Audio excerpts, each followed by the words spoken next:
Russian Foreign Minister Sergei Lavrov 3 days ago was speaking to one of Russia's top propaganda people and said that Western countries were eyeing Moldova for the role of new anti-Russia.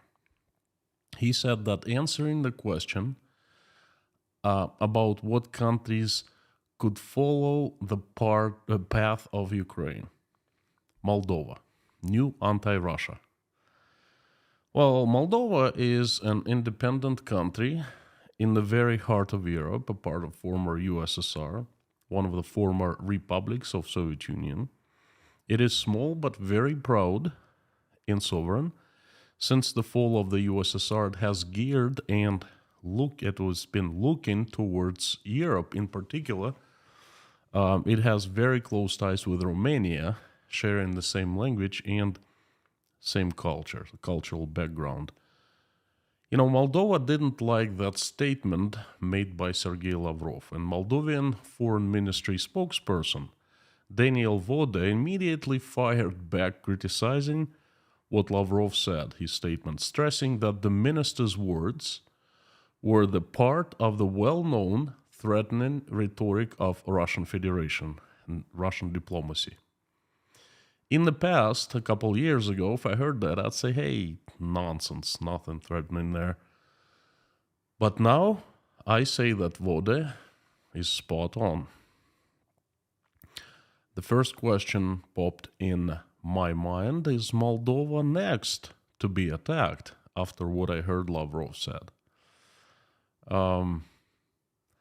Vode said that we would like, I quote, we would like to remind that Russian side, we would like to remind Russia and the Russian side that the path that Moldova is following is the path of joining the European Union.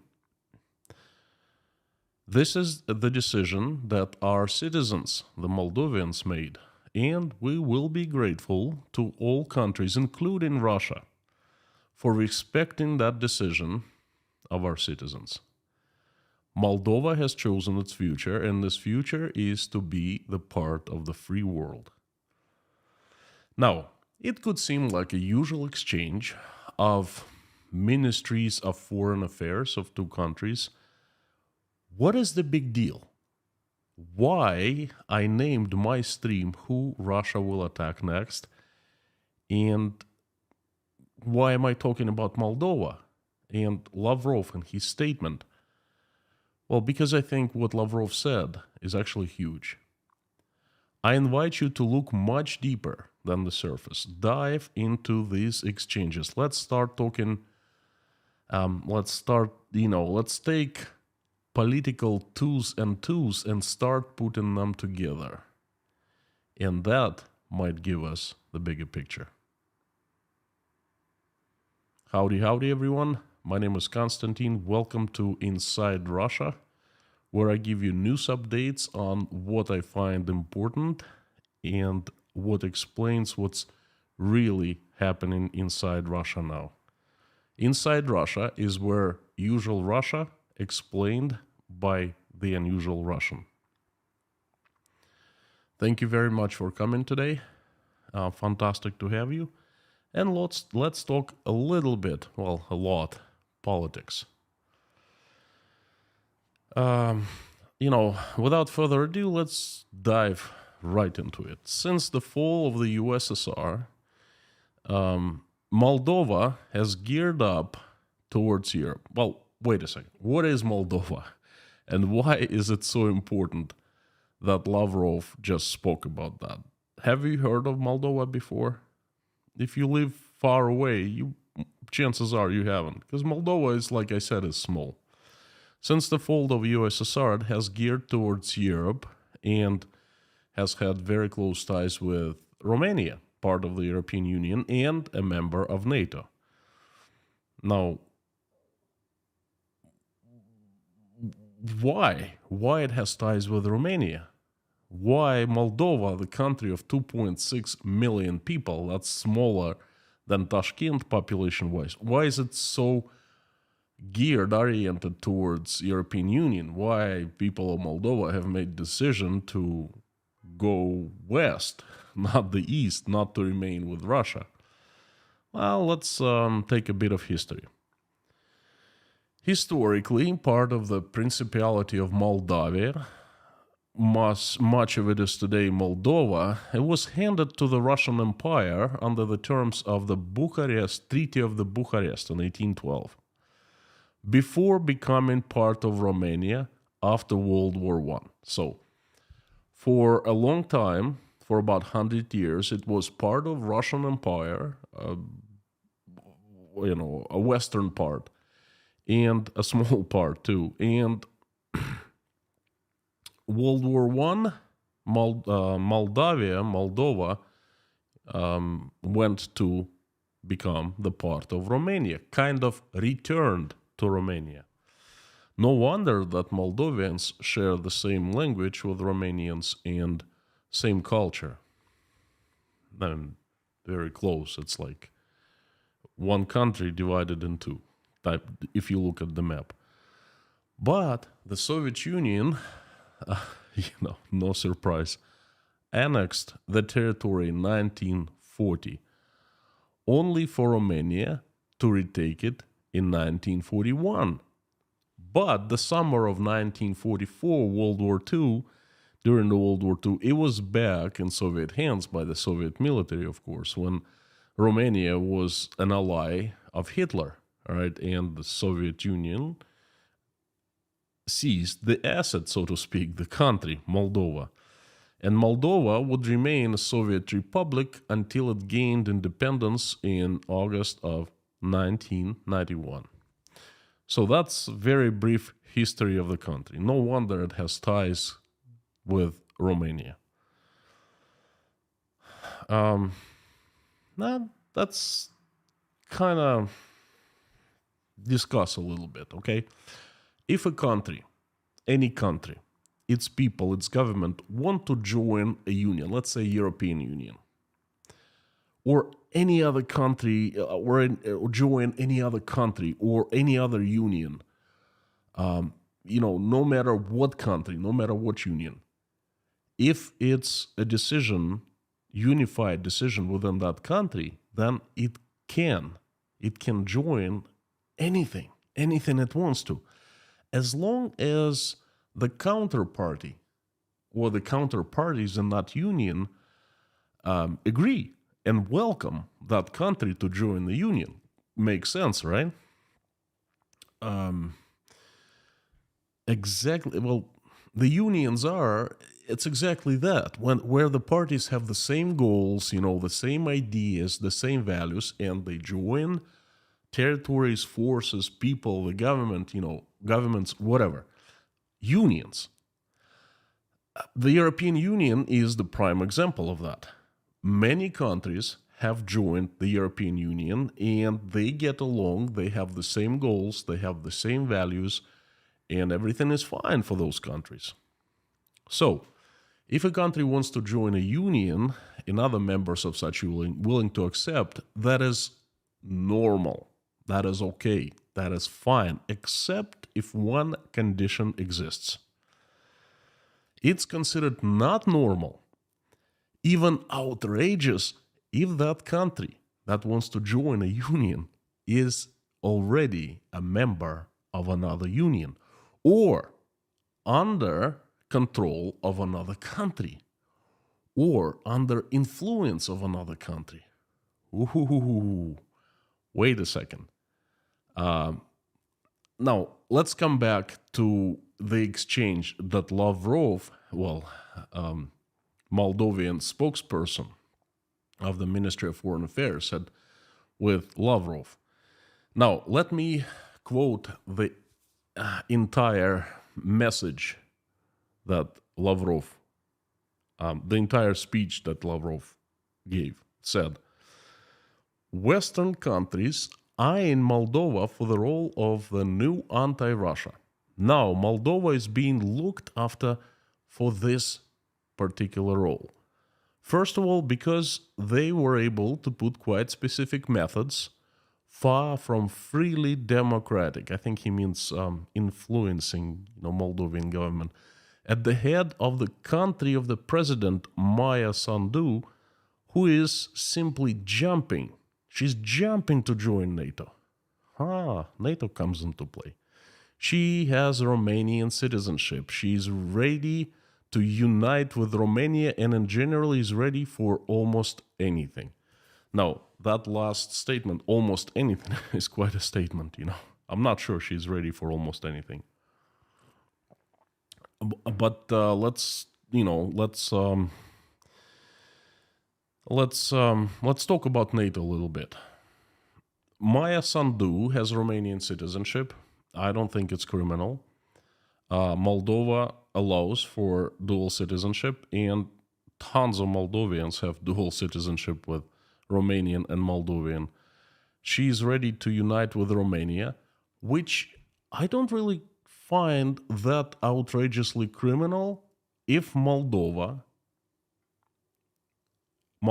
people, all 2.6 million of them, want to join Romania. Why can't they?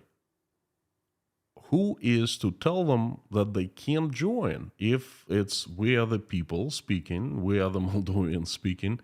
Okay, I'm trying to apply logic of common sense. But somehow it's making Lavrov outrageously mad. Okay? Why would Lavrov get mad? Let's say Lavrov is the head of Russia's foreign ministry, in charge of all diplomatic relations with the West, with the world. But let's not forget, but he's just a government official. And we are the people of Russia, have allowed Russian government to conduct our business on certain terms. We have allowed some bureaucrats, such as Lavrov, to be the head of, to be employed by the government. Lavrov is acting on behalf of us, Russian citizens, or he should. And why would Russians care if Moldova would join Romania? Moldova is completely sovereign country. Completely, it's not part of Russia. Okay, it can do anything it wants to. Why would we care? Now, Moldova wants to join NATO. Why would we care? Let's look at the map. Take a look at the map of Europe, right? Moldova is right next to Ukraine and right next to Romania. It's right in the heart of Europe, but Moldova is very small. And if it joins Ukraine, if it joins European Union or it joins Romania, joins NATO, becomes a part of NATO, you know what? It doesn't change anything for Russia. The balance of power is absolutely same because Romania is part of NATO. And Romania is full of NATO forces. And what are they going to do? Are they going to put rockets, airports in Moldova? They're already in Romania. They're already next door. It's a matter of just a few hundred kilometers. That's it. That's not much. That's nothing at all. All the intelligence, military intelligence, reconnaissance is being done from Romania quite successfully. Okay, and if Moldova joins, again, it's nothing. So another thing is, if Russia cares so much about Moldova joining, let's say it's a neighbor of Russia, let's take a look at the United States. NATO's most powerful and biggest member, the United States, is the neighbor of Russia. We share the same border, okay? Russia somehow is not freaking out about the United States being a part of NATO. Surprise, surprise. Then let's look at Turkey. Turkey has been a long time member of NATO. There's tons of NATO forces in Turkey. Incirlik, that Air Force base, I think there's nuclear weapons there. But Russia hasn't been making fuss about that. Oh, our neighbor that we share sea border with, Turkey, across the Black Sea, not too far away, couple hundred miles, is a part of NATO and has NATO military forces. Somehow Russian government doesn't care. But if Moldova wants to join all of a sudden, it's such a huge deal. It doesn't make any sense. Okay? Russians don't care. Russian people, they really don't care. They could care less. All they care is about their living standard. How they focus on the inside of Russia, not on the outside. Again, Moldova is an independent country, can do whatever it wants to. Zimbabwe is an independent country, can do whatever it wants to. Canada, Australia, I don't know, Italy, any country. If people decide, who are we Russians to say whether they can or cannot do that? Now, let's come back to Lavrov-Voda exchange once more. To the statement that Voda made, I remind you that statement. The path that Moldova is following is the path of joining the European Union. This is a decision that our citizens have made. What would be the reaction of Russia would be? Like I just said, nothing, whatever. Citizens of Moldova, you decide for yourself. I would say, hey, Moldovians, good luck and have fun, because European Union is one of the best unions and best places to be in this world. I'm really happy that you joined, that the Moldovians will be living a good life, and, all the best to you. But instead, the reaction in Russia has been, how do I describe it? In general, the reaction has been, how could they? I've heard that before. How could they? How could they want to join NATO? How could they want to join? They don't understand. They're going to be part of Romania. How could they? How could they say that? How can they do that? So, Russian people could care less, but the Russian government is irate, outrageous about that. How could they? But now, listen to me very careful, because it's very, very important. This situation just shows you that people are nothing to Russian government. It doesn't take opinions or wishes of Russian citizens into consideration, but not only Russian citizens. Also, it doesn't care for opinions of citizens of other countries. We, the Moldovians, have spoken. Who cares? You have no voice. You don't know what's better to you. But it's us, the people, who want to join the European Union. Nonsense. This is just only your government decides, people in charge of your government, the strong men, the heads of your governments, they decide. They know what's better to you. We in Russia know what's better to you. So shut up and just follow the party line. This is the kind of attitude that the Russian government has been showing towards the Russian, people for quite some time now. Believe it or not, but this brings us to Ukraine. And this type of attitude explains a little bit, or perhaps a lot, why Russia attacked Ukraine. Let's forget about Moldova for about 5 minutes and talk about Ukraine. I will give you a history lesson. I'll remind you what happened in Ukraine about 8-9 years ago. Viktor Yanukovych was the elected president of Ukraine, and I truly believe that he was honestly elected by Ukrainian people. He succeeded Viktor Yushchenko, and Yanukovych was playing a very dangerous game. I cannot call him a clean, honest politician. He was shady. He was playing a very dangerous game in 2013. He wanted more money. Historically, Yanukovych and the strong men around him, and they had a history in Ukraine, they were oriented towards Russia. They were making deals with Russia, and they weren't oriented towards the European Union. And in 2013, Yanukovych, money hungry, always money hungry, he was blackmailing Vladimir Putin. Yanukovych needed money, $3 billion, and he wanted Russia to loan Ukraine $3 billion. And Putin was saying, no, we had done so much for you. Financially, we paid you and so forth. No, you're not going to get this money. And that was a struggle. And then all of a sudden, Yanukovych came up with a brilliant, or so he thought, brilliant idea of how to get the money. He decided to threaten Putin by announcing that he and Ukraine is going to sign an association agreement with the European Union. And that was a huge sign, such an agreement is a huge sign that the country that signs it actually gears towards joining the European Union. Everything changes in the country, that direction changes. The country starts looking towards Europe, away from Russia.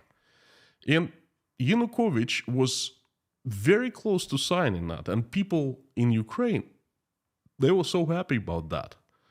Okay, but all of a sudden, well, obviously Yanukovych knew what he was doing, so Putin actually gave up. He said, okay, we're going to give you money. And Russia transferred Ukraine $3 billion. The goal was reached. And Yanukovych, in the beginning of 2014, said, okay, the deal is off. We're not going to sign this agreement with Europe. And you know what it means? That means that the country turns back towards Russia. So it was a mistake. Ukrainian people, they became irate. People started speaking, and Maidan happened. We all know what Maidan was. 2014. Well, it started in 2013, actually, in the winter. It lasted for a long time, and it culminated, in 2014. And that's where we shall be looking for the reasons of current war, why Russia attacked Ukraine. Because Putin considered Ukraine, and still considers, part in the sphere of Russian influence. And what happened back then, most likely he considered backstabbing. He considered, hey, they couldn't get rid of Yanukovych because he knows better. He is the strong man. He is the one who I speak the same language with. And people spoken? Oh, come on, give me a break. People can't speak. They must be, influenced by the West, by the intelligence, Western intelligence, NATO countries, and so forth. And then since 2014, then Crimea happened right after that, and Donbass and Donetsk and Luhansk, So that was the reason, because Russian government, Vladimir Putin, they don't believe that we other people can exist, No, it's the government that's above everything. People are somewhere on the bottom, not important. Their opinions should not be heard because people don't know what they want. Okay? We know better. So this is what Lavrov meant when he made his speech about Moldova recently. He said, the West, I remind you, the West is eyeing Moldova for the role of new anti-Russia. So Moldovan people don't care, right? They're just the people. They're on the bottom somewhere. It's the West that's responsible. He doesn't understand the concept that the people want to become part of the European Union. Perhaps they want to join Romania and be dissolved in Romania. Well, you know what? He doesn't believe that they can, and they have a right to. So now, why Russia is so set on the countries like Moldova, Ukraine, Belarus, Kazakhstan, and so forth. Why does Russia care what happens in those neighboring countries? Russia should care about things that happen in Russia, right? Just like any country. Well, plain and simple. Empires don't fall overnight. It takes a long time. In the 90s, Russia was focusing on internal problems rebuilding economy, building a new state, building new government, efficient government, fighting corruption, fighting mafia, fighting lawlessness, and so forth. But then, and Russia seemed to be in the right way in the 90s. Tons of problems, bad times in terms of high crime rate, mafia rampaging, and so forth. But still, in my eyes, Russia was on the right way. Russia was free, and it would overcome all the problems given time. But then Vladimir Putin came into power in 2000, and we all know his stand, his point of view. He said that the fall of the USSR was the biggest tragedy that the entire world saw in 20th century. Not World War I with millions of victims, not World War II with millions, tens of millions of victims, but, the fall of the USSR, which was bloodless, and people didn't die. It's just the USSR fell apart and 16 independent sovereign states were created. But again, Vladimir Putin didn't think so. And what he did, the man of the product of Soviet Empire came to power, and he built the government, so-called the vertical of power, just like it was in the USSR. So all achievements of Russia through the 90s were kind of nullified. Not instantly, but over time. The man brought his men, his circle, on top of the country, and the country has been run by those men.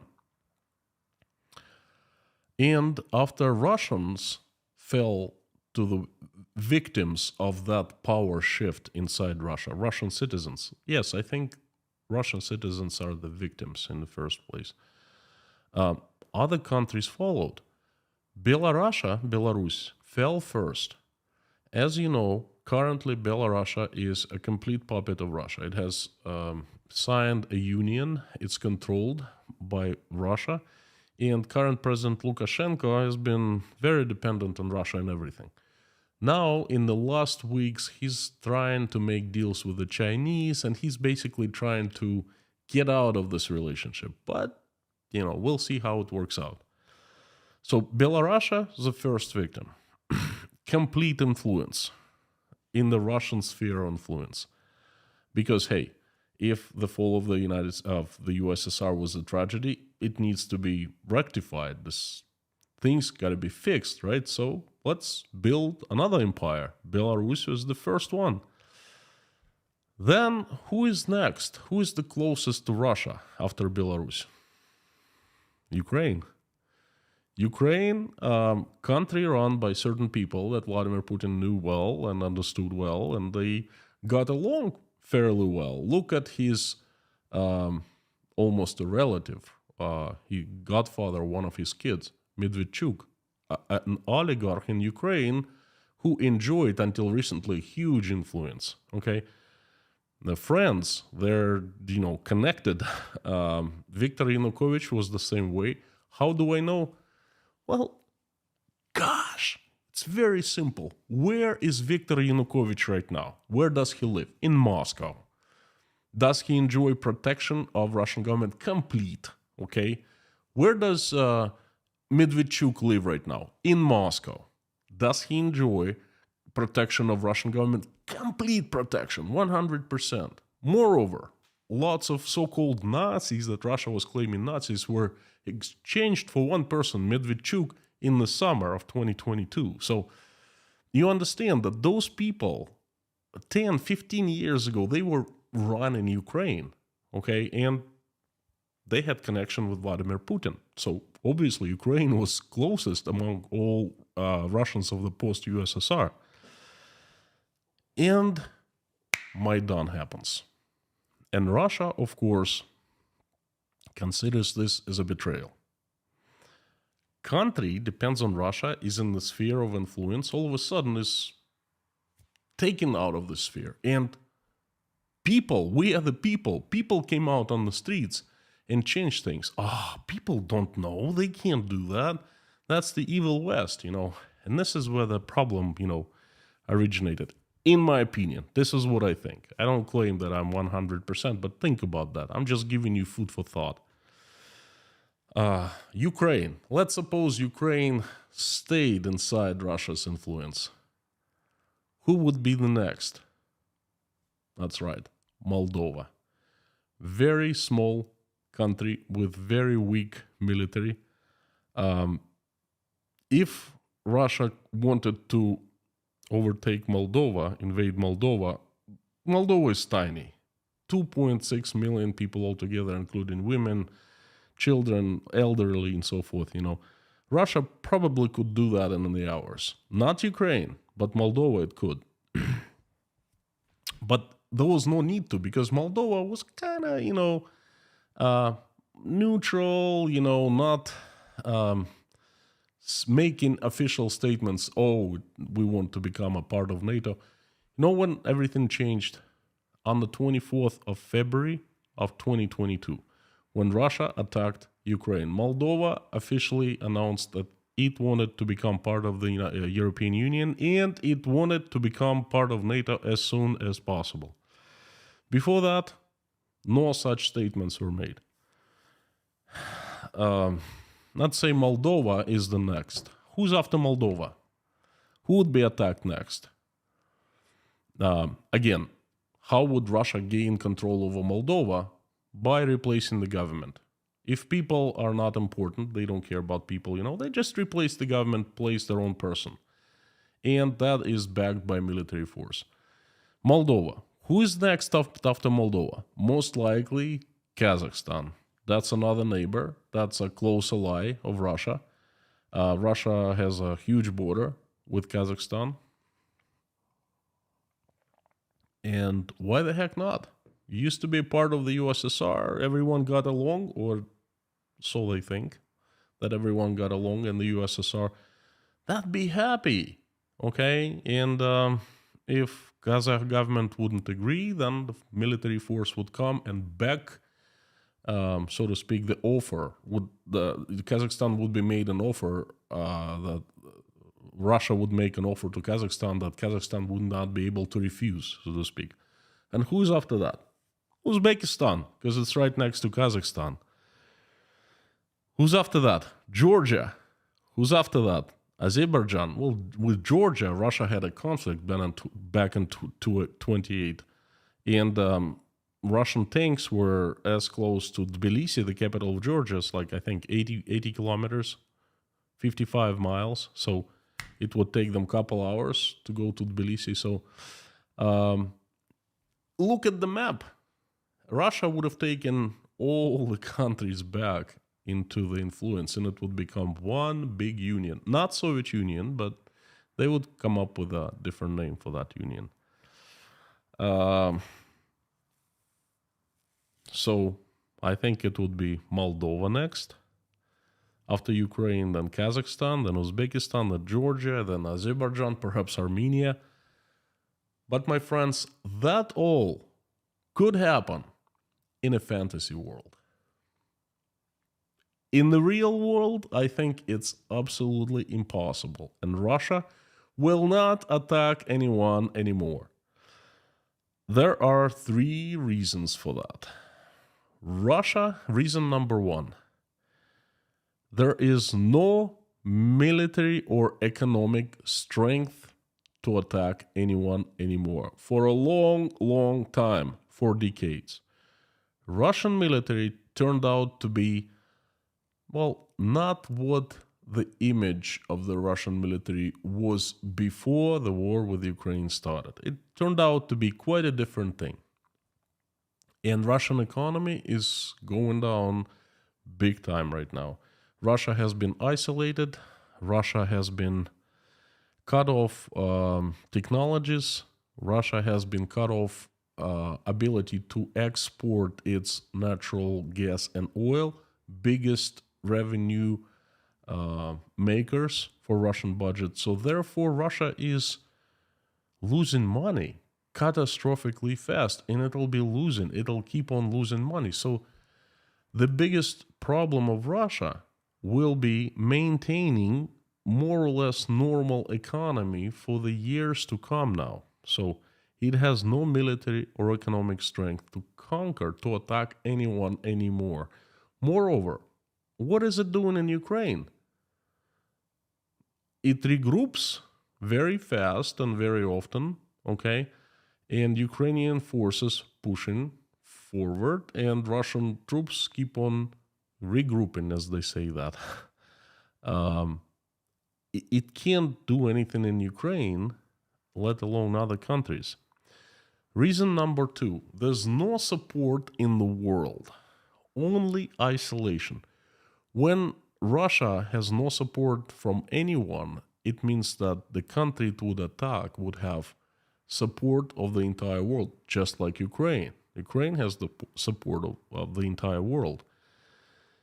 So Russia would just not even think twice. It would think 10 times before attacking anyone else. And the third, Russia, let's suppose it takes a country over, but it will not have support of the citizens of the country.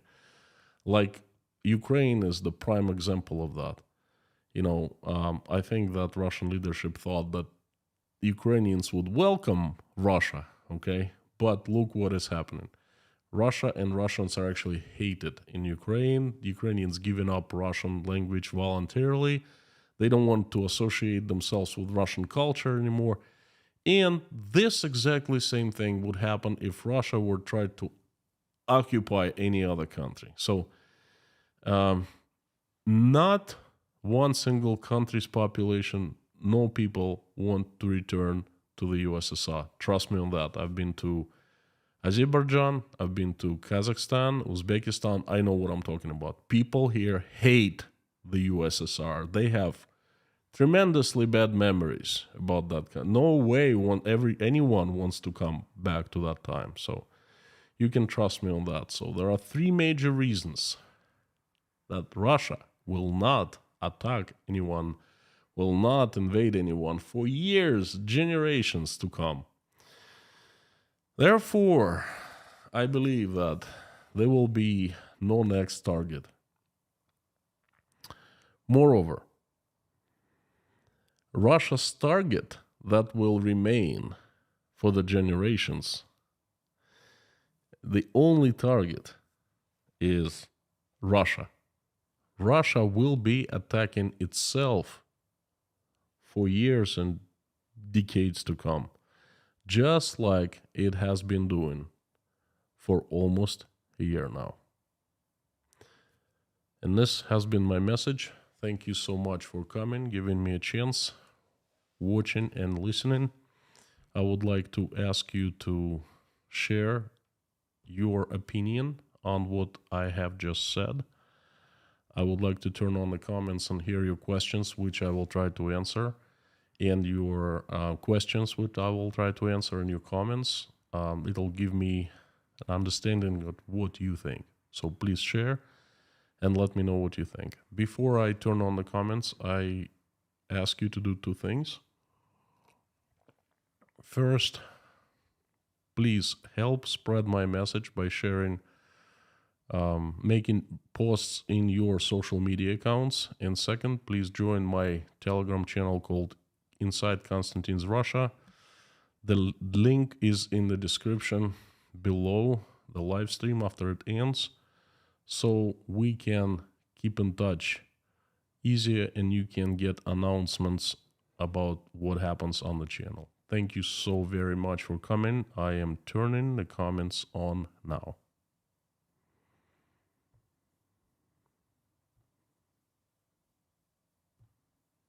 And the first thing I want to tell you, hasn't been an easy stream to prepare and to deliver. If you're not seeing the comments, please press refresh button and your page will be refreshed and the comments will appear.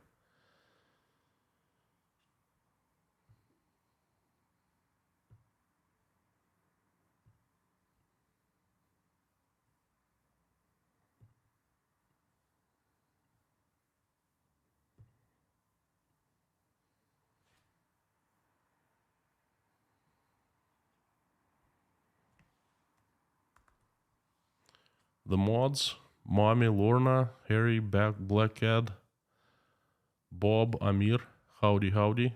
Fantastic to see you. I'm not seeing Lorna, but I'm pretty sure that she is somewhere here. The usual suspects, thank you for coming and giving me a chance again. Thank you, fantastic to have you and to see you. If you want me to notice your comment or question easier, please put it in caps and put inside Russia after @ so it appears in a large orange box, kind of jumps right into my eyes when I see that, just like Harry Potter did, saying hello inside Russia. Would you please do the same thing? Thank you so much. And the first question is Darren. Russia think they have a foothold in Moldova because of the breakaway state Transnistria, which is considered to be under military occupation by Russia. Even by having Transnistria under control, what does it have to do with the rest of Moldova? Nothing.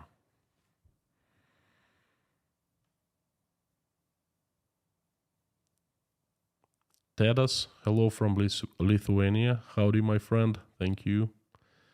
John Knox from Yorkshire, UK, and this is exactly what I'm drinking right now, Yorkshire. So I'm drinking your Shire.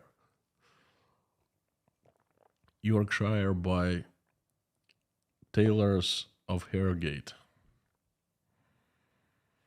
Lando Plenty, howdy. Dave Strains, my man from the USA. Bob S, howdy. Sean, great to see you. Thank you so much. I have some news for you I'm going to share after the stream. I am very thankful for you giving membership of this channel, member of sponsorship of this channel to 20 people. Thank you so much from me and from 20 people. There are 2 questions from Michael Yukon. I have many friends in Moldova. Have visited as well as many Moldovians hold Romanian passports. Exactly my point. And you know what? Good for them. They can hold as many passports as they want. They can become part of any union or any other country as they can. They let them decide for themselves. This is my point of view. And this is the point of view of many Russians, but not point of view of Russian government. Michael, again, missed your broadcast, has been in the hospital. Ooh, hope you're well. Greetings from Las Vegas. I think we should put you on the prayers list.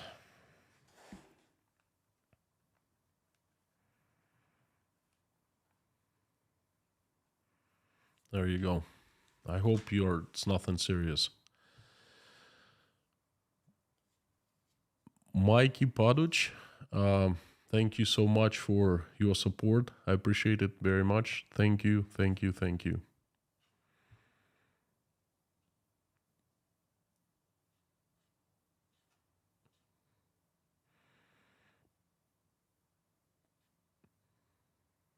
Sam K, howdy. Again, I'm reading the comments in caps and the questions in caps. Malti Daki, good evening.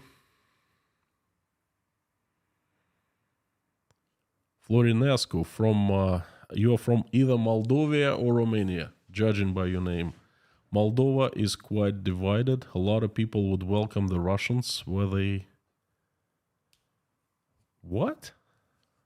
Welcome Russians whether they come with roses or tanks? Well, that's an interesting point of view. I have not heard of that. I have not heard of anyone in Moldova that would welcome the Russians. Why would they?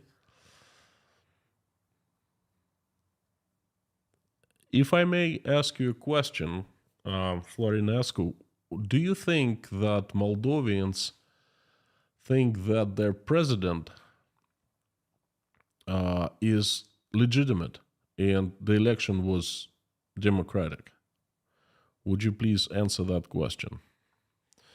Cheryl Wetley from Tucson, Arizona.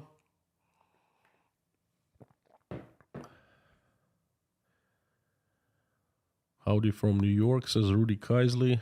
And Dr. Deagle from Finland, another potential target.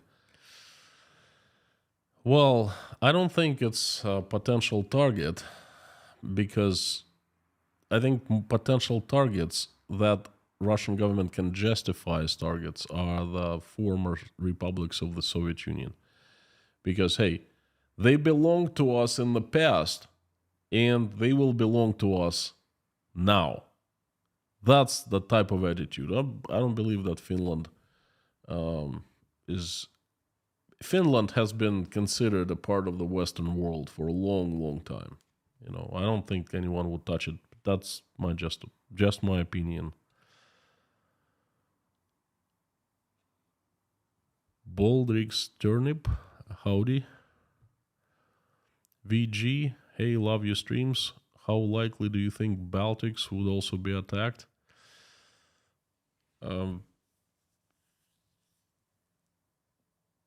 Wait a second, Baltics.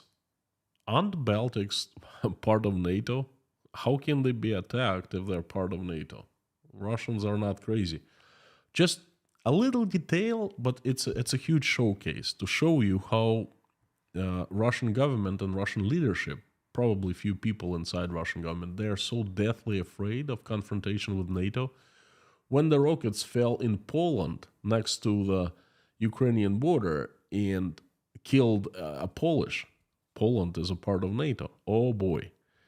They started running around saying, it's not us, it's not us. It's not us, They were afraid, okay? And I don't think they will ever attack NATO. That would be the end of them, first of all, Arjan, Turkey, Azerbaijan, Turkmenistan, China, lots of guess. Don't think Russia can easily annex these countries without massive protests. Well, not only protests, but Azerbaijan has a military union with Turkey, and Azerbaijan has a very huge military support from Turkey. Turkey is a mighty army, army number 2 in Europe, by the way, Turkmenistan, can't say much about that, very isolated country. I think Turkmenistan depends on partnerships with other countries, and I'm not even sure who has partnership with Turkmenistan. I think it's very vulnerable to anyone. China, don't mess with China. In Turkey also, it's army number 2 in Europe. Don't mess with Turkey. If Russia would annex, well, first of all, it cannot annex China, it cannot annex Turkey, and it cannot annex Azerbaijan. Moreover, Turkey and China can annex Russian territories. Not easily, but they can. So if something happens in those countries, trust me, there will be massive protests. I also think so. And there's a huge support from Bob Brennan. Bob, thank you so much. Fantastic to have you here and a member of the community, and thanks for your support. Radio played Wind of Change by Scorpions in 91. Very emotional to me. Do you remember the song? Bob, not one day passes that I don't remember that song. Ho. Trust me, that song was an anthem of the change that my country was going through. It was played on every single corner by every radio station throughout the 90s. It was one of the mostly played songs in New Russia, I know the lyrics. I used to sing it myself, I'm not going to sing now, but trust me, that's one of the... I've said it so many times. It's how could... Remembering that song, walking down the Gorky Park, listening to the Wind of Change, and moreover, I remember Scorpions came to Moscow as a part of that huge concert, and actually there was performance. It makes me so upset. White Lightning, my Polish relatives are telling me, come and see you're from, because Putin will destroy it. Oh, where are you from? They'll come through Belarus. They're getting things from South Korea. Sorry I'm late. It's mass hysteria. Okay, let me answer a couple questions from KG first. Georgian leaders said they wanted to join European Union next year. They seem to be an easier target. And also, didn't Putin once ask to join NATO? And the second question is the same, right? Well, there are two questions. Georgia, yes, it wanted to join NATO. In 2007, I believe, 7 or 8, they signed like a protocol that intentions to join NATO. Georgia and Ukraine, and Russia freaked out, and that's where the problem started. Georgia would be an easier target. Georgia is a tiny country. You can drive through Georgia in like 2.5, 3 hours. I mean, theoretically, like military-wise, would be easy for Russia to take over Georgia. But the thing is, it would get such incredible opposition, and from the local Georgians are very hot-blooded people. You know, they wouldn't take it easily. They would be an underground movement. Anyway, I don't think that Georgia is on Russia's target list, and I think that Russia is so weak militarily right now to that it cannot even take Georgia. Okay. At some point, Russia did want to join NATO. Moreover, it was Putin's big thing. When he became president, he wanted to be part of the West. He wanted to be included. He wanted to join NATO. He was telling everyone, oh, it's almost a done deal. I remember it was like 2001. It was almost a done deal. We're on the path to join NATO and so forth, you know. So you're right. You're right. White Lightning, my Polish relatives, the tanks will come through Belarus. They're getting tanks from South Korea. I've never heard of that. I've never heard that they have tanks from South Korea. Let me tell you that they're not getting cars from South Korea anymore because South Korean companies are being threatened by the United States. If they supply anything to Russia, then they'll be sanctioned by the USA, by the US Treasury Department and so forth. So I think it's not true. Russia is not getting tanks from South Korea. I would have known. Mass hysteria in Poland, yes, I assume it is. People are afraid. I probably would be if I lived in Poland. But don't forget, Poland is a part of NATO, and then Russia touches Poland, it will get Article 5 response from all the countries, and Russia would never do that.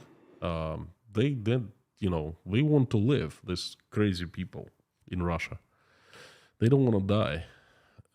Clash 1100, thank you. Hello for fellow compatriot from rainy Frankfurt. Guten Abend. Your conclusion is sad, but true. Thank you. It is sad, but I also think it's true. Our country is its worst worm enemy and will destroy itself for years. The new times of trouble is upon us. I'm not sure how you saying that, but you are sitting in Frankfurt. Frankfurt. I think it's Frankfurt, right? So if you were in Russia, I would understand that, but you're in Frankfurt.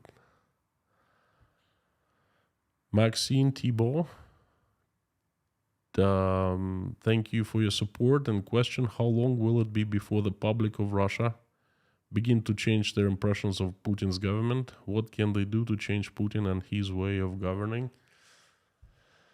Maxine, I'm very sorry, but I do not know the answer to this question. I wish I knew.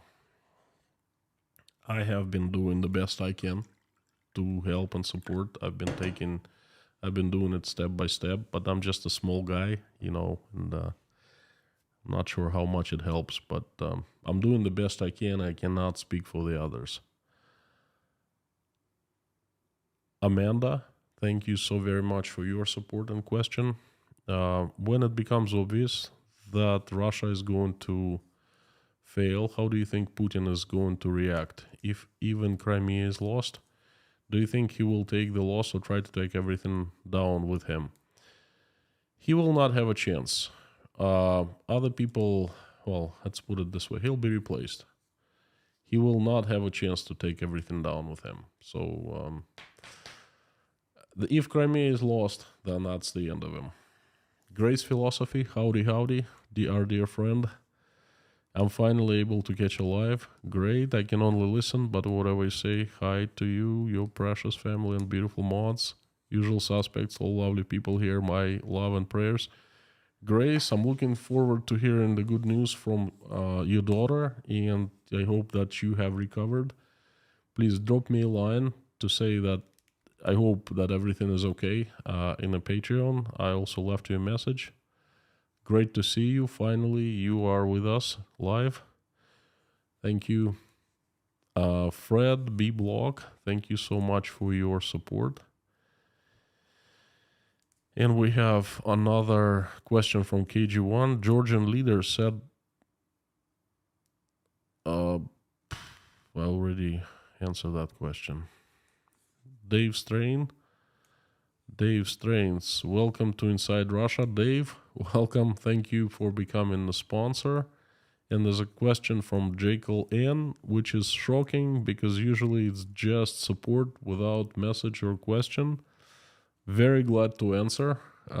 Thank you so much. The corrupt leadership will be busy fighting for power inside Russia after Putin. However, they will pick on a weaker former USSR country to warn others to keep them in place. I agree with your first statement, disagree with the second. Like first part and disagree with the second.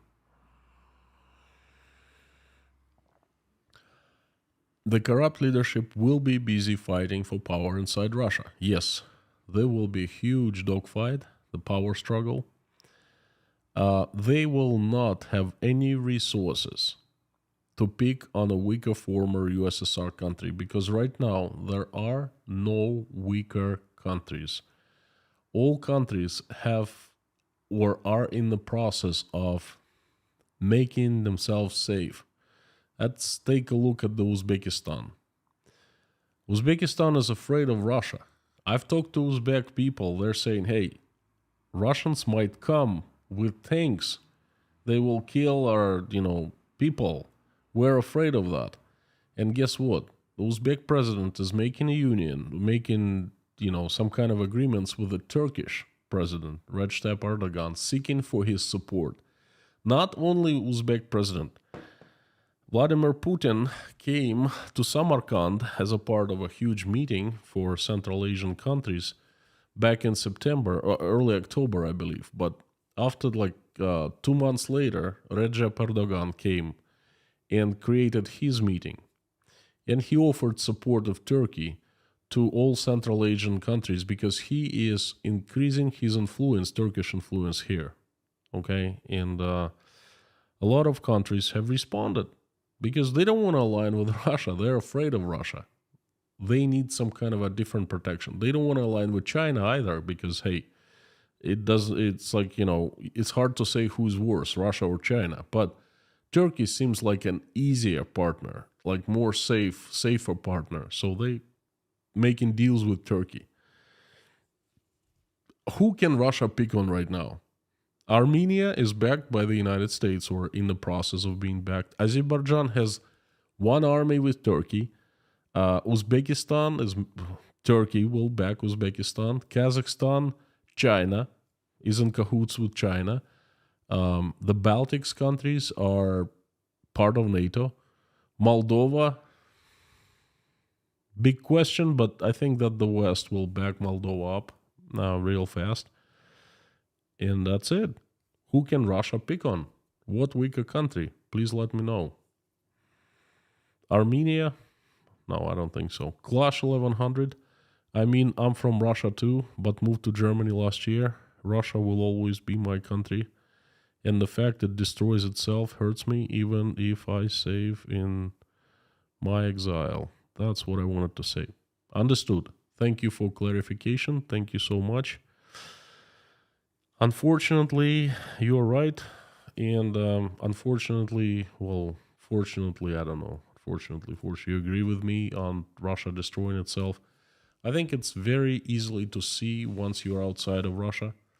But much harder to see once you're inside Russia. Because from outside you can easily look at Russia and see it. But if you're on the inside Russia, you have to like turn on your brain and think and analyze. And not too many people do that these days somehow. Stefan, tricks and tips. Howdy, Konstantin. Fantastic community. Agree with you. This community is absolutely fantastic. Black Cat, thank you so much. Inquiring minds want to know how Mama is. She is fine. Thank you so much. Hopefully, she'll drop by into one of the future streams. We'll see.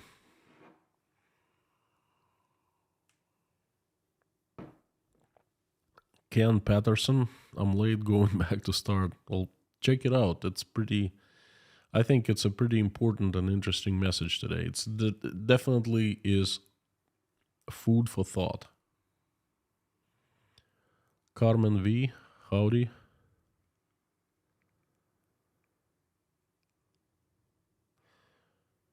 Blackhead,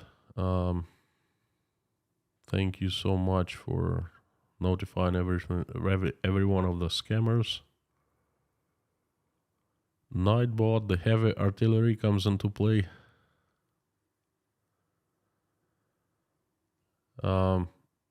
Miguel Angel Simon Fernandez. Hi, Konstantin. What about Pridnestrovia, Transnistria? Russia has 1,500 troops there. It happened such a long time ago in the early 90s that I cannot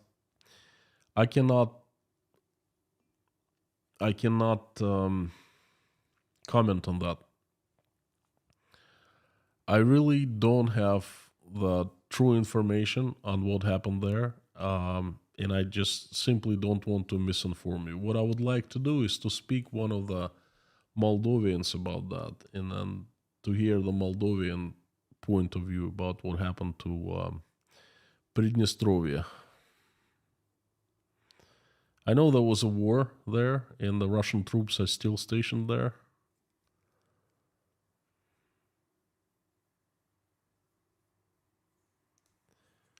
Chris B. Konstantin, have you seen the reports of mass demonstrations in Russia yesterday? No, I have not. Mass demonstrations where? Definitely not in Moscow. Were the reports of masses of troops forming up again? Well, the masses of troops is a continuous process because Russia is in the very middle of the mobilization right now, so it's obvious that the masses of troops forming up, and like I said, this phase of mobilization, it started in mid-January, and it's going to be bigger than the previous one. So it is not a surprise that there are reports coming that the troops are massing again. That's expected, you see. But the demonstrations, mass demonstrations, the only demonstrations that I've heard of, and actually now it's safe to say I participated in March. Came back to Moscow in early March from Rostov-on-Don, and 2 or 3 weekends in a row there were demonstrations. I can't say that there were mass ones. Up to 10,000 people every weekend, that's it. And they were arresting people left and right. It was really scary. One of these days I'm going to tell you my experience, but it's pretty scary.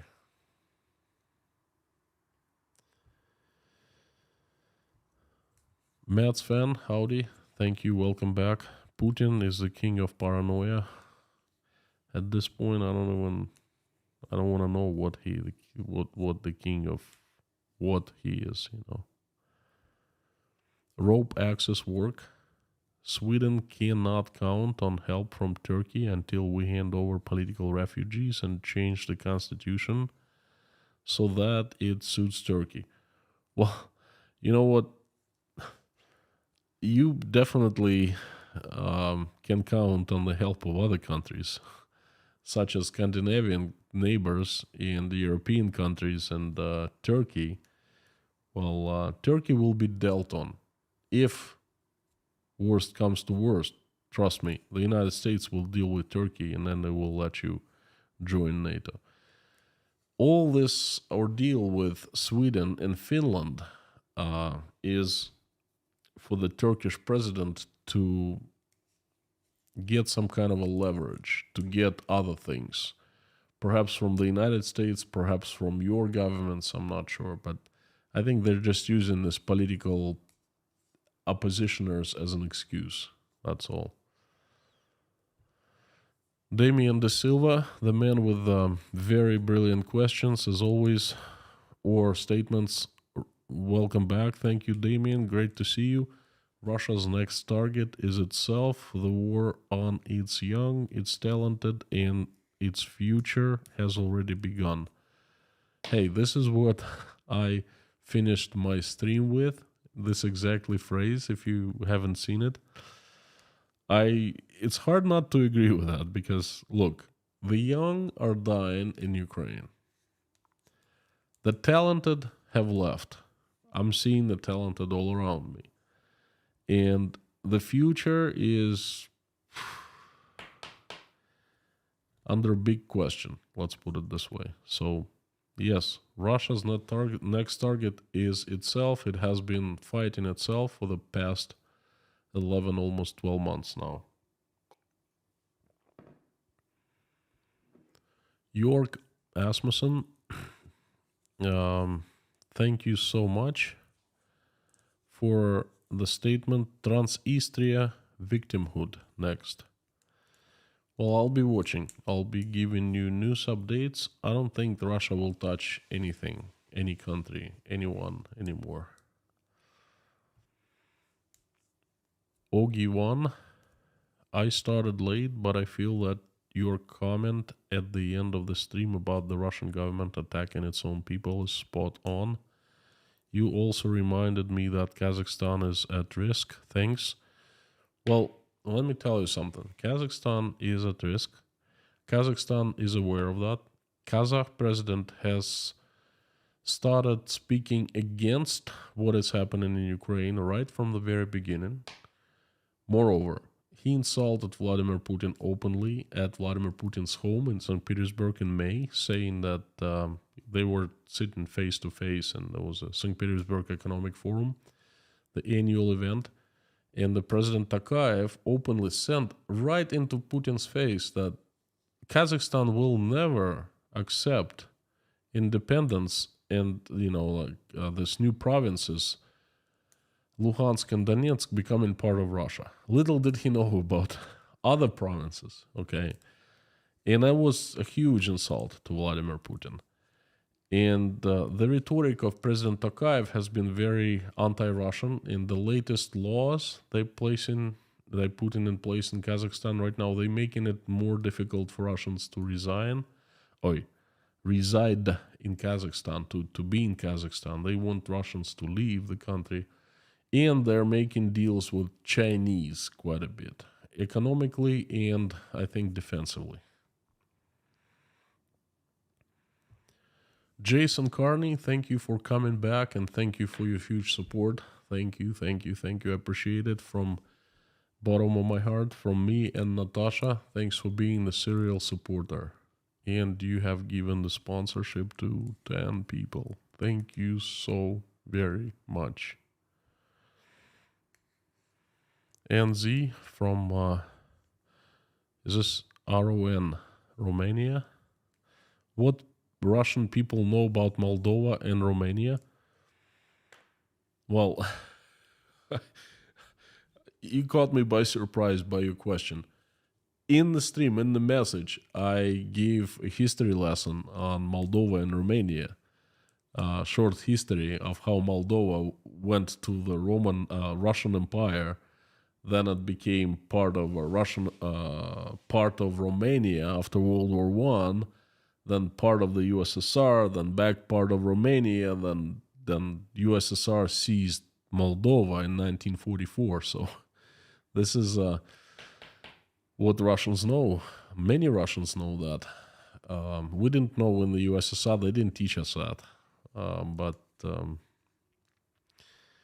Russians have access to any information that is available out there. So that's what they know.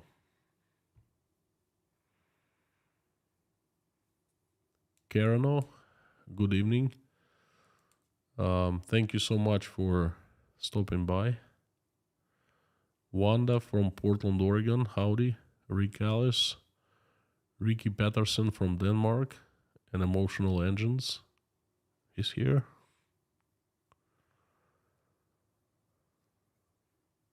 The highwayman is howling at the full moon. Why? Why are you howling at the full moon? Not feeling well. I hope you are better. We pray for you every day. Ryan Smith, thank you so much for your support. I appreciate it. Anne from South Africa, howdy, howdy. And of course, Fact Checker is here from Las Vegas, the city of sin. Bob Brennan, again, thank you for your support from Albuquerque, USA. Miss Chris, I don't know how to, like, what problem? Grace Philosophy, what do you read into the Chinese weather balloon? Well, I read that the Americans shot it down. The Chinese have made a fuss about it. And, well, that's too bad, you know. I think that's the end of story. The USA did the right thing. They shot it down. What else they were supposed to do?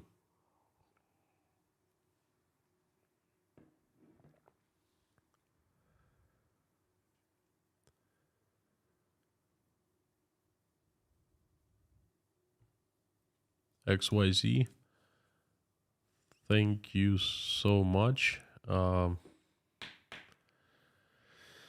Very emotional statement. Your family would love Old Orchard Beach. Full time. Peace K. Are you from Old Orchard Beach? Are you familiar? You've been there before? Kind of my second home because I spent 9 years. I have fond memories of the place. That's where I had my first jobs, real jobs. That's where I grew as a professional in Old Orchard Beach, that's where I met my first wife, right at the end of the pier. Would my family love Old Orchard Beach? I think they would. There's one problem though. Natasha is allergic to cold. OB would be too cold for her because OB has very, very tough winters. Well, not just OB, but Maine, the entire state of Maine and New England. Very snowy. She's not that fond of snow. Michael is, but she's not. And she would absolutely love Central Florida, Texas, California,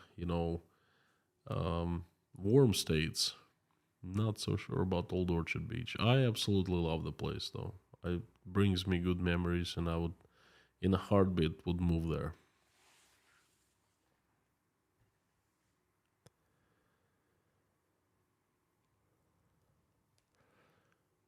Rachel Rainan, will Russia be able to hold on to Kaliningrad? I think no one will touch Kaliningrad, at least at this position, at this situation, because if they do, then that would be like a war declaration.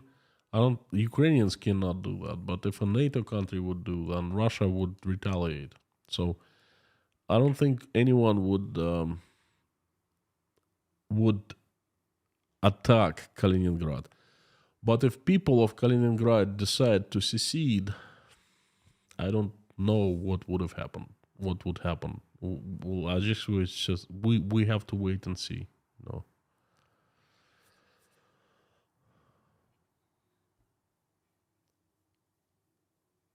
North of 48, was it 48 parallel? 6.99 Canadian dollars. Thank you so much. Hype. I'm not sure what I do is hyping, but thanks for your support. And White Lightning again, another question. The USA shouldn't have shot down that balloon over Alaska. Should have shot down that balloon over Alaska, not waited for it to go to across the homeland. This is a national disgrace. I'm outraged. I'm not going to comment on that. I think the United States did the right thing by shooting it down.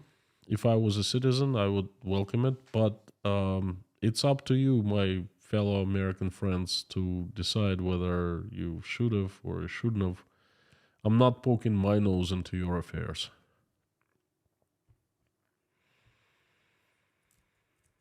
If you asked what I would do, what I would want to do, definitely would shoot it over as soon as it entered airspace of the country. I think any country should do that. That's what airspace, sovereign, like independent airspace. That's why you protect it. That's what the borders are for.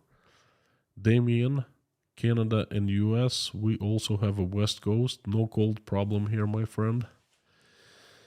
Well, do you have palm trees in Western Canada? I don't think so. My wife has been asking. I want to go and live where there are palm trees.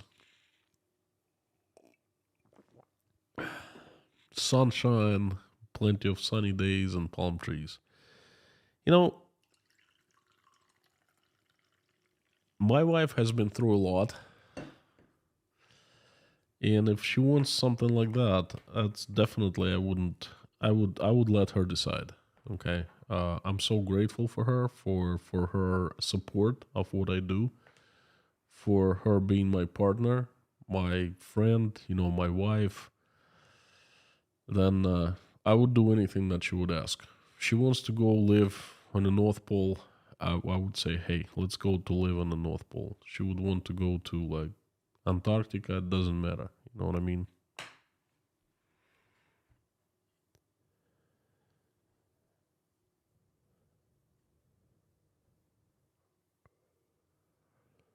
Vendetta, aka Becky. Hello. The USA is already putting Turkey under pressure about Sweden and NATO, but not fulfilling their order on F-16s. USA doesn't do any play game anymore with Turkey. I will add onto that. That's not a question, that's a statement. I agree with that. And I will add to that. The United States has been pressuring Turkish banks not to accept Russian payment systems such as MIR, not to accept Russian money. And it's pressuring Turkish to cut economic ties with Russia. Not pressuring, demanding, okay? Otherwise, it threatens to place Turkish companies under sanctions. And the USA is a bigger market for the Turkish, and they wouldn't want to risk their relationship with American markets for the sake of Russian market. Although tons of Turkish business in Russia now. You should see, like, there are no shortages of anything in Russia in terms of products, food, apparel, because everything comes from either China or Turkey. Turkey has replaced all the Western brands. Turkey is riding an economic wave, pretty good one with Russia, if you know what I mean.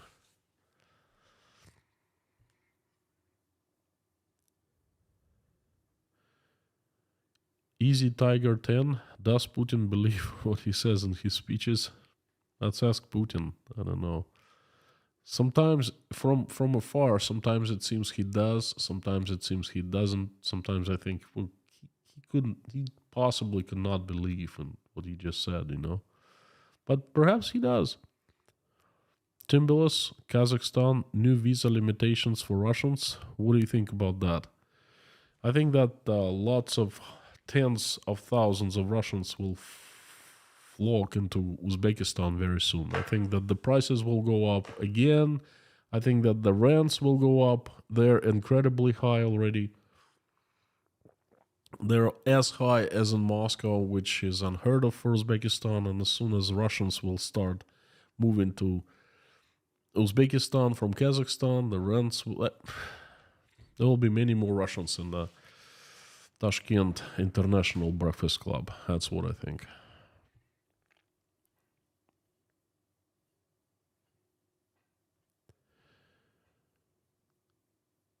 Uh,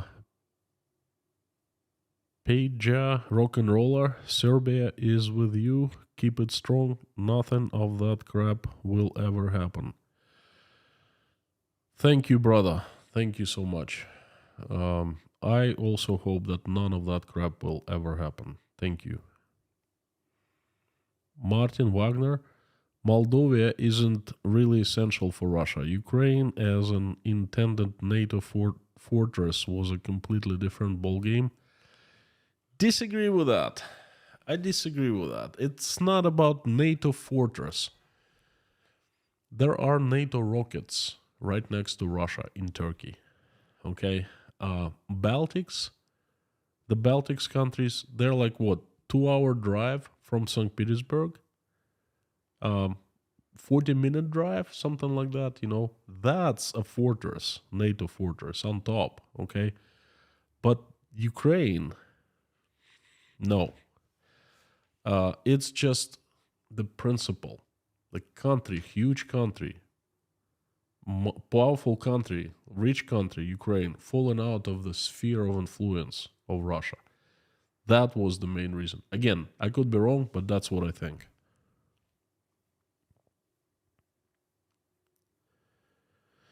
Carmen Maria, where will the refugees go long term as countries reject them?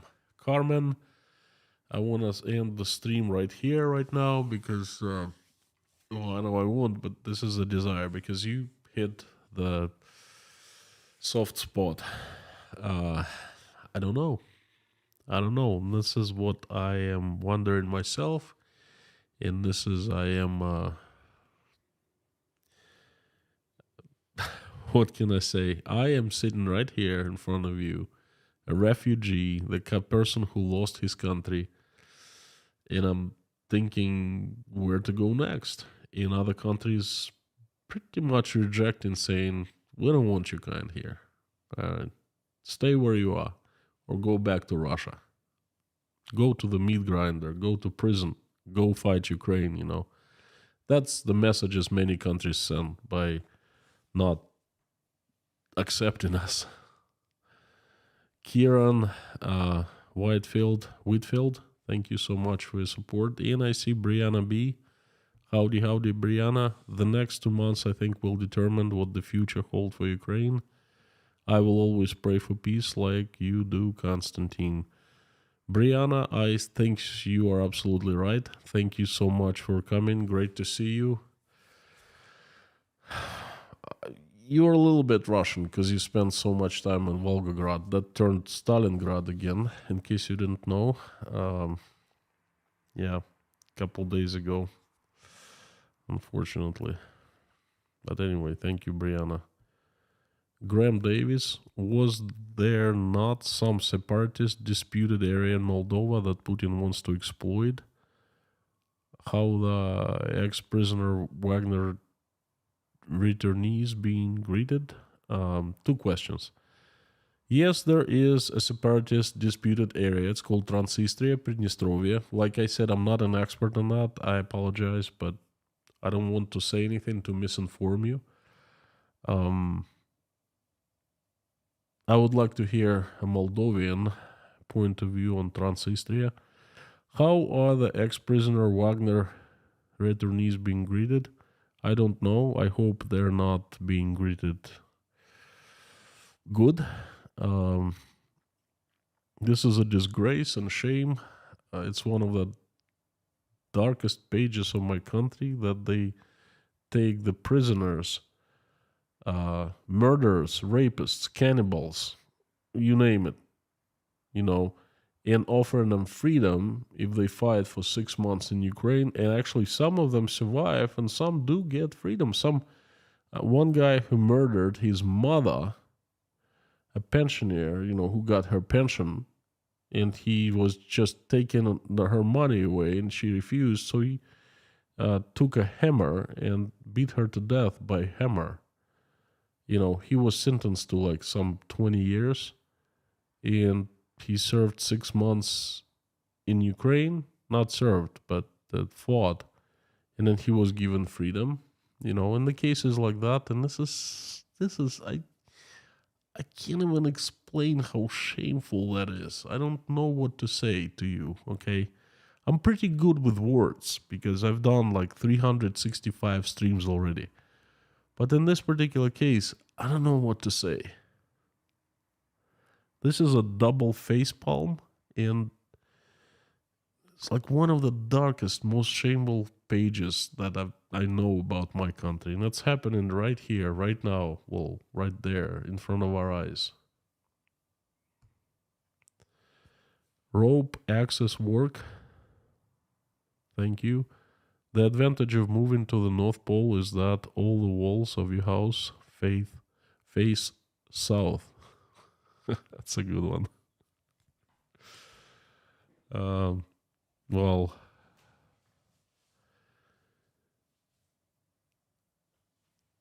Sweden is pretty close to the North Pole, right? You can take a boat trip from Sweden to the North Pole.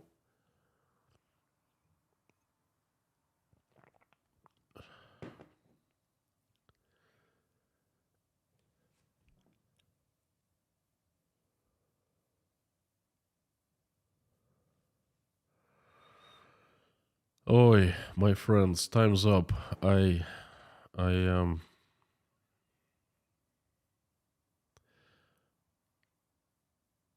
Didi's Baitlers. I asked Alexa, it didn't know anything about Volgograd renamed to Stalingrad. Alexa, meaning this Siri, Russian Siri service.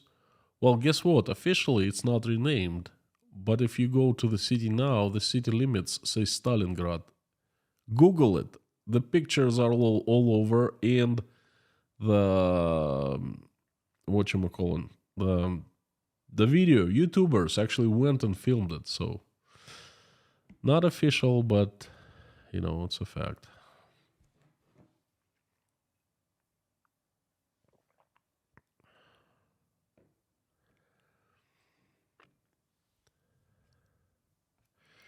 Diana Smith, the last question I'm gonna take, and I'll finish the stream, and now I'm asking you to join me. Diana, I suppose the mobilized prisoners is something that could not happen here. The UK press would go completely nuts if people were getting set free. Now, Diana, you people in the West, you live in a happy world, okay? Think outside of your world. Think Russia, okay? What happens in Russia is we had free press, but then step by step our free press was destroyed, and now we don't. Think of you not having the press. All the newspapers, all the media outlets controlled by the government. Not even the government, but few people who can do whatever they want. Okay? Do you think if your government starts taking prisoners and setting them free and then sending them fight, do you think in that case press would go nuts? What if simply there's no press? And this is what Russia is. Okay, so think outside the box, please. York Asmussen, thank you so much. TBC, I'm not sure I remember what TBC, to be continued. Well, I definitely will continue, thank you. My friends, I would like to remind everyone that tomorrow is actually an awesome day. I have Russian power bloggers paying me a visit. They are Slava of Russian Plus, who is a friend of mine. We go to breakfast almost every morning together for the past few months. He's a member of International Breakfast Club of Tashkent. Natasha from Natasha's Adventures, one of the legendary YouTubers in Russia that quite a few of you have seen her and do you know her. And her friend Dari Step, also a legendary blogger in Russia. They are visiting Tashkent, and they're visiting my apartment, this place right here, and we're gonna stream tomorrow. Most likely there will be no message. It's gonna be a Q&A type of thing, but I think you're gonna enjoy it because I am definitely gonna enjoy it because I'll be hosting this fantastic girls and Slava. Always a pleasure to host Slava. He's a great guy, and the girls turned out to be in person. Turned out to be even better than I thought of them before. So it's gonna be good. Please come back tomorrow. The announcement is already up. Make sure you don't miss it. It's going to be fun and it's going to be legendary. Thank you so much, everyone. Help me out. I would like to ask you a huge favor. Please join me in prayer. Help me finish this stream in a way that I always finish it by praying. If you're religious and if you're not, join me anyway. Send good wishes to people, good vibes, good energy, whatever you name it. But pray along. Thank you so much.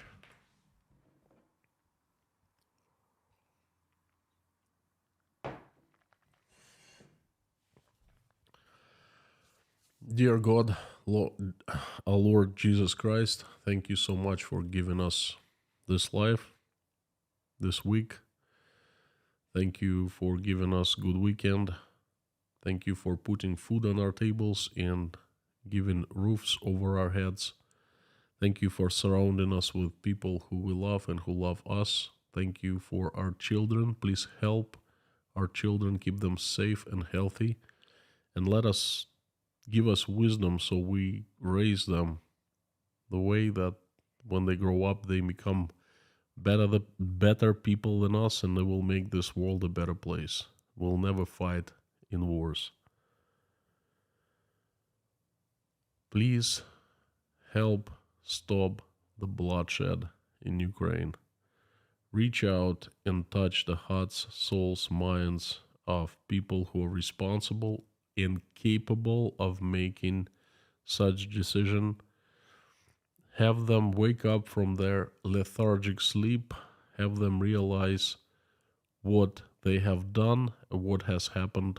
Have them see the tragedies that have happened over the past 11 months, and so they get terrified and they will make decision no matter what to stop the bloodshed. Help all Ukrainians who have been affected. Give them strength, give them recovery, soothe their souls, please, and send everyone an angel, so the angels will help in any way that people need to be helped, and the angels will keep everyone from suffering and getting into harm's way. Please answer everyone's prayer in Ukraine and make everyone's wish come true. Please help my country. Send the army of your strongest angels with the sharpest swords, so they're led by Saint Michael, and they will come down and they will get rid of the demons that have hijacked my country. Please, dear God, do that. Have angels surround Russia and make it right, peaceful, and good. Please help all those who are traveling. Send them safe travels. Help those who are seeking asylum. Open doors for them.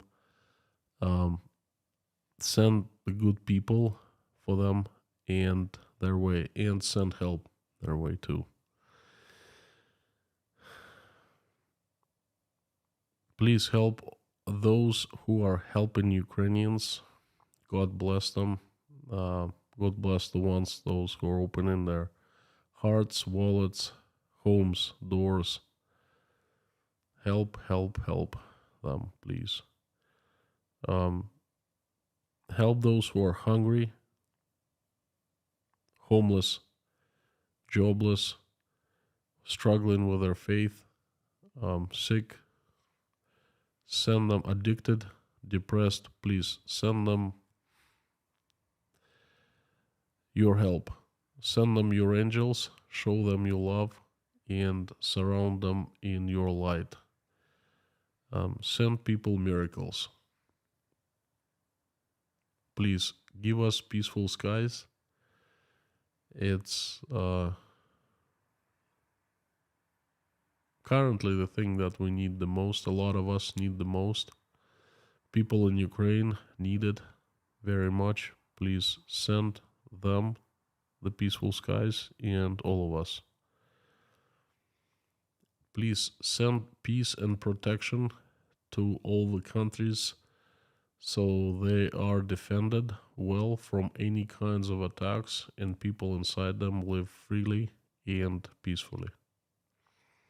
I would like to ask for all pregnant women who are making the decision to whether keep their children or not, reach out and talk to them so they make the right choice.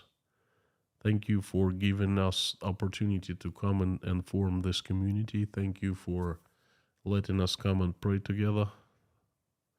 Please help everyone who's praying along right now or just simply watching us pray. Help them anyway. Answer every prayer and make every wish come true, please. There are people I would like to ask you to help. They really need your help. They are Wayne, Shirley, Davy, Jan Allen, Finola, Lars Henrik and Lars Henrik's mother, the Highwayman, Essie from the Scottish Isles, Outlander and family, Choriz and family, David Porter, his wife, his daughter, and all people in Chernovtsi, Ukraine, Lars, Susan Marshall, Beulah, Bas Semen, Janice Burgess, Alvin's mother, Teresa D, Marsha Tucker, have Marsha Tucker's dad rest in peace, Garcia Castellano, Terry Carter, Joe McMahon, Meta Spencer, Diana and family, Breeze friends, Albina Fell, Michael Yukon, Life, please help in his journey, Pamela J, help recover from her eye surgery, Daniel, Yelena, Natasha, Jake, Michael, Oля, Dasha, Sky, Bonnie, Galina, Igor, Janine, Michael Milkevitz, Marlene, Paul Binns, Richard, Mallory M, Dirk Misler, James Rhodes, Terry, Brittany S, Hannah, her children, Richard Burris, Angelica at Life, and Scan family's grandson, Grace, Barb, Randolph, Nelly Arkady, and Yuri, who are in Mykolaiv, Ukraine, and everyone who's in Mykolaiv. Harry's family, Verlinda's niece, Ian James, Doug, Rafaela From, Anna, Priscilla, Michelin, King Nero, Debbie Hyman, Donald, Deborah, Lisa's son, Jade, Allison Moyers, Terry Scrugg, Janice Burgess, Maureen M. and her sister, Mr. Hanson, Heidi, Bob, Tony, Kayleen, Rob, Umel, Jennifer, Matt, Ashley and family, Mr. Dean Spooner and his church called All Our Savior Lutheran Church, Lisa Cumrian, Jacob, Adam Oliver, Treasure for Good Health, Kyle's wife, Grace Philosophy, Maggie, Carmen's sister, Vladislav and his father Sergey, Susie Myler, Gina Wayfarer, EMS paramedic Liz, Karen from Maine, Lori Lane's husband, Sherry, Layla, Philip's mother, and a few children. I'd like to ask for about Cadence, Maverick, Sebastian Coulter, Theo, Maddie, Ansley, and 2-year-old niece of Karen Vasseur. Please help them, give them recovery, and show them your miracle and send strength to their families, please. I'm asking also for children of Ukraine, from Ukraine, who have been affected by this terrible tragedy, and children of Russia. And I would like specifically ask for Moldova and Moldovians to stay safe, be protected, be under your hand, and the countries who are surrounding Russia. Thank you so much, dear God, our Lord Jesus Christ. Amen. My friends, thank you so much for giving me another chance coming here and speaking. Thanks for listening. Thank you for being with me and praying with me. Again, tomorrow is going to be fantastic stream with the power bloggers that come in from Russian power bloggers that in exile, coming from different countries. Please come, join us tomorrow. Not usual time, 2 hours before. A little technical difficulty. So it's going to be, just watch the announcement. It's already there. Just join the stream. Thank you again. You are absolutely awesome and you rock. I'll see you tomorrow. Carthago delende est.